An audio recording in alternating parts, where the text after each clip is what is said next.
안녕하세요. 김하영 변호사입니다. 오늘은 우리 아이가 학폭 방관자로 몰렸다면 이때 어떻게 처리를 하고 진행을 해야 되는지를 말씀을 드리려고 하는데요. 우선 이 방관자라는 용어로 여러분들이 많이 질문을 하시는데, 이 방관자라는 용어는 사실 학폭법상의 개념이 있는 단어는 아닙니다. 학폭법에서는 가해 학생과 피해 학생 혹은 이제 사건 처리를 할 때 목격 학생이라는 표현을 쓰는데요. 여기서 여러분들이 방관자라는 말을 쓰는 것은 어떤 가해 행위를 알면서도 단순한 목격을 넘어서 가해 학생의 행위에 가담이 좀 돼 있거나 혹은 이를 잘 알면서도 그대로 내버려 둔 것, 이런 경우에도 방관자라는 용어를 써서 이게 처벌이 될 수 있는지를 여쭤보시는 것 같아요. 그래서 오늘은 이런 경우, 이런 방관자라는 방관 학생이 있는 경우에 어떻게 사건을 해결할 수 있는지 말씀을 드리려고 합니다.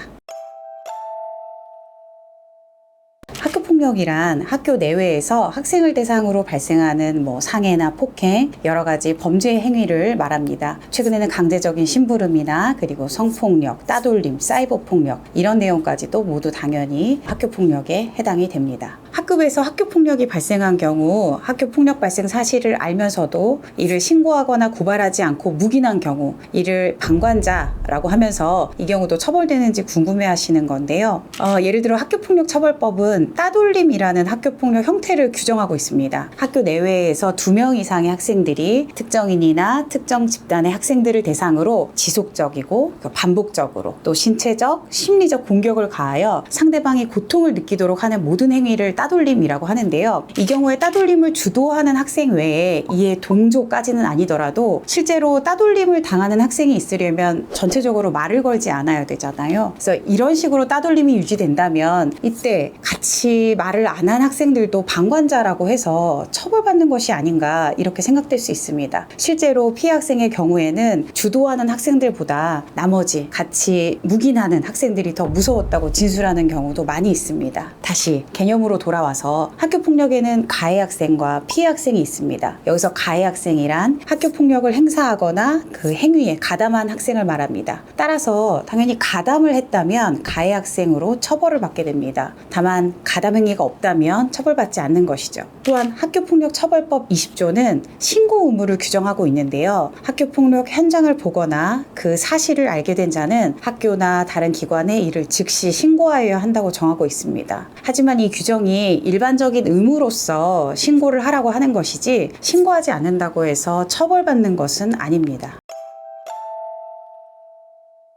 정리를 하자면 가해 학생과 어울렸다는 식의 표현은 매우 두리뭉실하죠. 그래서 학교폭력인지 아닌지 명확히 파악할 수 없습니다. 학교폭력과 무관하게 어울렸는지 아니면 학교폭력에 가담한 것인지, 하나는 처벌되지 않고 하나는 처벌되는 행위니까요. 이걸 구별하는 것이 관건인데, 사실 부모님들은 아이들의 말만 듣고 그냥 보기만 했구나 이렇게 믿으시는 경우가 많은데, 사실 그대로 믿었다가 막상 심의위원회에 가서 위원들로부터 다른 내용에 듣거나 아니면 피해 학생 측의 주장을 알고 나면 당황해 하시는 경우가 많습니다. 이것 때문에 오히려 언쟁을 하시기도 하는데요. 아이들이 부모에게 다 말하기 두렵거나 실제로 스스로도 구별을 하지 못하기 때문에 사실과 다른 내용으로 이렇게 막 다투게 되는 것입니다. 따라서 숙련된 변호사와 함께 꼭 이런 경우에 상담을 받으시길 권해드립니다. 이 숙련된 변호사는 아이의 말과 주변 정황, 그리고 학교에서 상담받은 내용 등을 종합해서 상황을 종합적으로 파악하고 그 상황에 맞춰서 아이로부터 사실관계를 이끌어내기 때문에 정확한 사실관계를 파악할 수 있게 됩니다.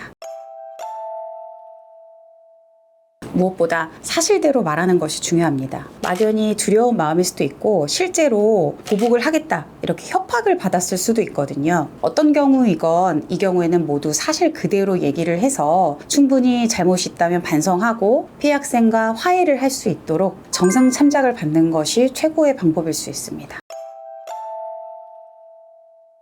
학교폭력이 학급에서 발생했건 혹은 학원이나 다른 외부에서 발생했던 간에 결국 대부분은 부모님이 그 자리에 안 계시죠. 즉 부모님 스스로 겪거나 목격하지 못하는 상황입니다. 그렇다면 아이로부터 전해들을 수밖에 없는데요. 부모님들은 아이로부터 전해들은 말이 전부인 거죠. 그러면 학생이 피해 학생인 경우에는 물론 정도의 차이는 있습니다만 대부분 사실에 가깝습니다. 그러나 가해 학생으로 지목됐을 때는 유의하셔야 합니다. 물론 아이의 말을 믿어주는 부모님의 태도도 매우 중요하죠. 하지만 사실관계를 정확히 파악하는 것이 아이의 보호를 위해 훨씬 더 필요한 절차입니다. 그래서 부모 역시 이제 아이하고 같은 마음이 되기 때문에 객관적인 변호사의 정확한 조력을 받는 것이 사실관계를 보다 정확하게 파악할 수 있습니다. 그래야지만 학폭위에서 당황하지 않고 또 최선의 결과를 기대하실 수 있습니다.